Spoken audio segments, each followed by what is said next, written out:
Morning everyone, and welcome back to the Runpreneur vlog, where I discuss all things entrepreneurship and running. So it's another brutally cold wintry morning. It's about -3 degrees out here, misty and foggy, so it's quite damp as well, which makes it feel extra cold. So quite pleased I'm only doing a 5k this morning rather than a longer run where the cold will really seep in. But it's Tuesday Tactics today, which is where I discuss all things business systems and outsourcing.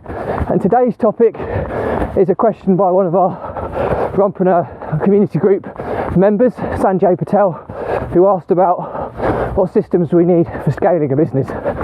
So remember, if you like this video, please make sure you give it a like and a subscribe, and let's get started.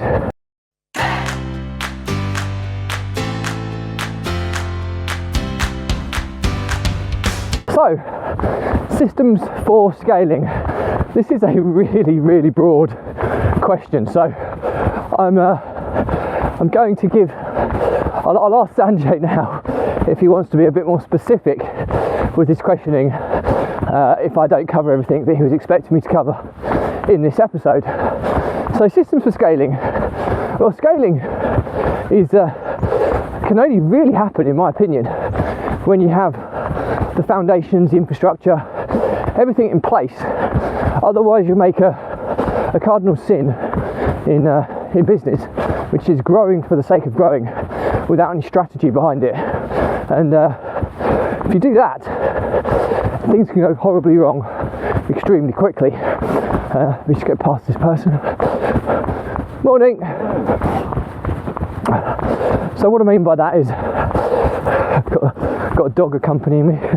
But anyway, my property business, when I go back to that, I grew it to 96 properties, and I had no strategy behind the growth. I was kind of building out the infrastructure as it was growing on a completely ad hoc basis, but it was highly reactive. And ultimately the cracks started appearing because we didn't have a plan, and we got to a certain size, and then the cracks got bigger and bigger and bigger, and then I created this kind of unwieldy beast which was super challenging to manage. And lots and lots of issues kind of happened in that property business because there wasn't enough strategic direction, planning, infrastructure behind it. So the first thing is to understand, when you're looking at systems for scaling, is understand where you're going and why you're going there. Really important. You may have a destination in mind where you want to take you and your business, but understand the why. Make sure that why is strong enough driver in terms of linking it up with your personal life and personal goals. Because if it doesn't, the going gets tough. It's perhaps not the right reason to get to that destination. You want to try and make sure that the destination that you're heading with your business is closely knitted and closely aligned with your own personal why. And the reason you do that is because that then gives you more clarity of why you're doing this, which is so important.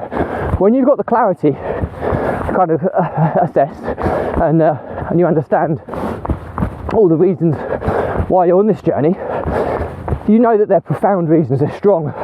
That in itself is going to hold you accountable to getting there. So super important you do that. But more importantly, when you have that level of clarity, you can visualize what the business looks like at that level. And when I say visualize it, I mean really visualize it, not, oh, it's going to look like this. You want to kind of ask yourself, how many people have we got in the business? What's the kind of infrastructure, the software infrastructure? What do we need for that business to run? And really try and picture what that looks like. And then what you can then start doing is putting a plan in place to strategically put those stepping stones or those foundational blocks in place now, rather in a proactive sense, rather than reacting to kind of dramatic growth. Because believe you me, growth is often the easy part. When you survive the first year is the biggest challenge in a business.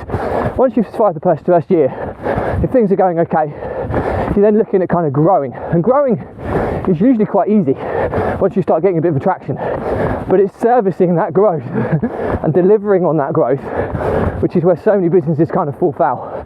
So that's something to understand is if you haven't got systems, process, infrastructure in place, growth could be kind of a detrimental risk to your business. So please understand that.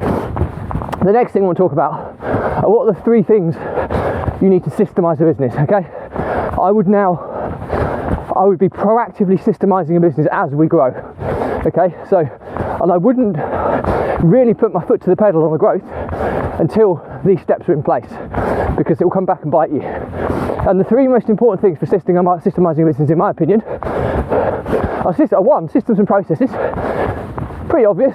Everybody kind of, if you have your own business, whether you realise it or not, you know your own current systems and processes. You just do, because it's your business. You set it up, okay? But it's getting that information extracted from your mind into a tangible form so that other people can follow those systems and processes without your involvement. That's the big challenge with systems and processes. Number 2 is people. However you slice and dice it, automation will take you so far, but it's not ready to replace humans. So you need people in your business. Now, depending on the size and the scale you want to go, will determine how many people you need, but you need people in your business. Now, with people, it becomes the challenge of managing those people, getting the most out of those people, developing those people. You know, control is a strong word, but to a degree you have to control them to make sure that they're, you know, which is more can often be more headache than actually being a one-man band. So without the systems and processes in place to manage that, could be hugely challenging. And number 3 is data. So when you're growing, when you're moving, you need a dashboard that gives you the information you need almost in real time to enable you to make decisions on how the business is going, to see the early signs when problems are coming, to see the early potential when opportunities arise. You get all this visibility if you have a proper reporting dashboard in place. So those are the 3 things that you need, that I would always want set up in some capacity. You might have them in kind of minimum viable product version whilst you're starting to grow, but you're constantly evolving them to kind of work in conjunction with the growth you're experiencing, or scaling. So really, really important there. Now I can go into each one of these sections in far more detail, and I'll do that on a separate vlog episode, and I'll try and tag you in again, Sanjay, as I go into the detail of what you need to do in systems and processes for scaling, in people for scaling, and data for scaling. But just a super high level for today, and to give you a little starting point, is systems and processes. Get them all down on a flowchart of some kind, okay? So what happens in every section of your business? And the easy way to do this is look at the 4 main departments in your business: marketing, sales, operations, finance and admin, okay? And list all of the kind of recurring processes, or no, all the processes, not just recurring and ad hoc processes in each of those sections. If you're struggling to differentiate between what goes in which, a lot of people get sales and marketing mixed up, for example. Think of the categories as marketing being attracting people, so attracting leads, attracting, you know, if you're sourcing properties, attracting landlords, attracting customers. You're attracting people, that's marketing. Converting those leads is sales. So a property business, for example, a viewing would be a sale, or an application of a tenant would be a sale. So you can use this in kind of different scenarios. Morning, mate. So attracting is marketing, converting is sales. Delivering, if you're delivering something, whatever your business is, the output of your business is operations. So delivering is operations, and collecting, or anything to do with the financial side of the business, is going to go into finance. So that's how you kind of do it. And then you look at the core processes in each of those sections, okay? And what you're looking for is kind of 3 to 7 in each, no more. That's the kind of level you want to go. So you don't go super, detailed and focus on the minutiae. Focus on kind of 3 to 7 high level core processes in each of those departments. and then map each of them out. Now this exercise will take quite a while because a lot of businesses are quite complicated, and when you're mapping each core process out, that's when you go into the minutiae. So what happens if X happens, what happens if Y, scenario analysis, all this type of stuff. And flowcharts are really, really good for mapping this out. I used to use Lucid Charts, which are very good, but it's quite expensive. So I now use Google Slides, part of my G Suite package, and you can make the slide super, super large. So you've got a massive blank canvas to work with. And I quite like using all the web search facility where I can just drag and drop all the imagery and make it look quite visual when it comes to flowchart planning. So do all that, and you've got all that side of things in play. And then you can start looking at that, thinking, well, in an ideal world, how many people do I need to operate that? And that should then naturally lead you on to looking at your organisational structure and how many people you need. Okay, so let's get past this person again. 1 second. Yes. So what we're looking at then is identifying the roles in all of those core processes and working out kind of a capacity basis of how many people you're going to need to operate it. And don't get too caught up in this. Look, you're not going to get it spot on to begin with, but the whole point of it is to plan. If we go back to one of my favourite Abraham Lincoln quotes, is if you give me 6 hours to chop down a tree, I'll spend the first 4 hours sharpening my axe. So 2/3 of his time would go into planning. So get this right then, and the execution should be the quickest part. And that's a really, really important part. Benjamin Franklin as well, another famous quote, a fail to plan is a plan to fail. Another one of my favourites. But you can't get caught up too much in the planning stage. So you have to get the balance right. But the Abraham Lincoln one's really good because it gives you some ratio to kind of work with. 2/3 of your time planning, 1/3 execution. So it's pretty cool way of looking at things. So once you've got your people in place in your plan, you're going to know how many people you need. Now, big caveat here, it has to be financially sustainable. So if your business is barely making any profit, you're not going to bring in 8 members of staff. You're just going to wipe yourself out. So you then have to do it in a controlled, sustainable fashion. So you start setting yourself goals or targets, which then you can then reinvest in bringing that person in. So how many additional sales you need to bring in to cover the cost of the first individual. And when you're doing that, you also want to look at the type of income and understand the difference between fixed and variable income. So fixed or recurring income is consistent. It's like rental income, subscription-based income.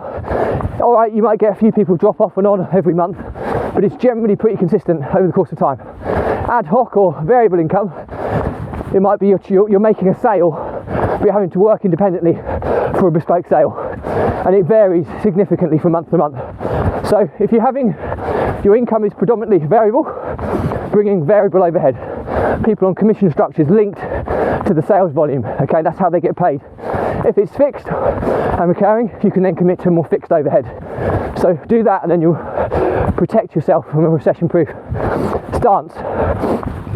So once you've got the people in place, you then want to try and give every single person in your dream business a metric that they're responsible for.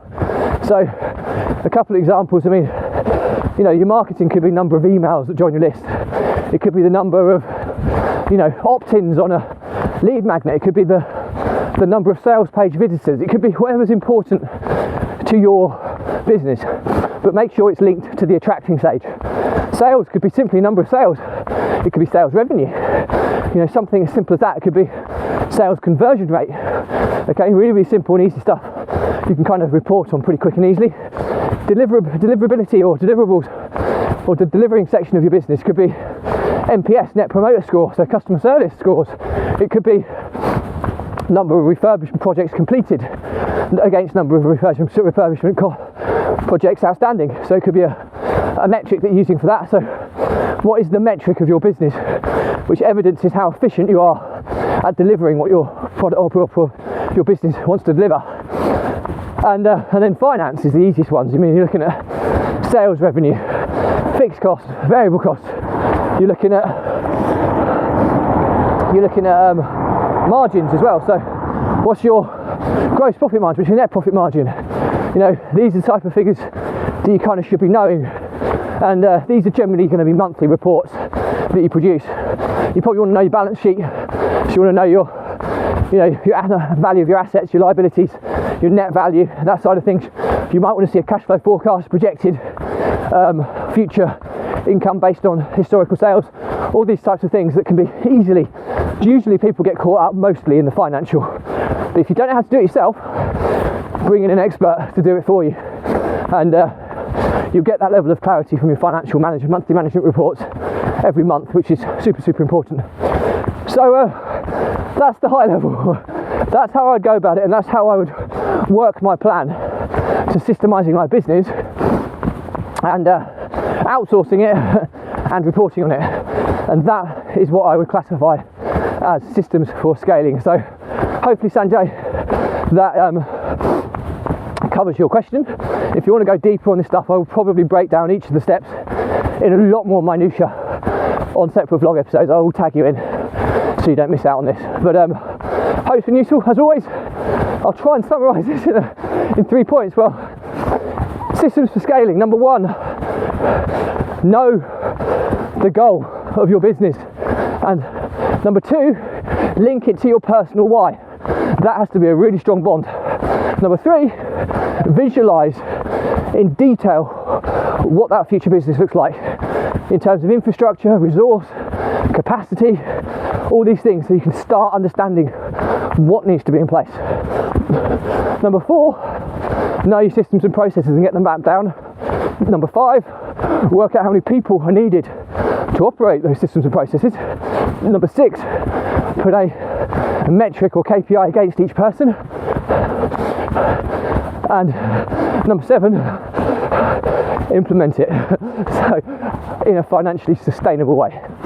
So there's 7 steps there to systems for scaling. So I might do an infographic on this, it's pretty cool. But anyway, as always, any questions on this, drop me a comment. I'll respond to everyone. If it's a bigger topic, I'll still respond, but I'll do a separate vlog episode and tag you in like I've done with Sanjay on this occasion. How you doing? And if this isn't for you, as always, just unfollow me. I don't want to clutter up people's social feeds unnecessarily. But before you go, please make sure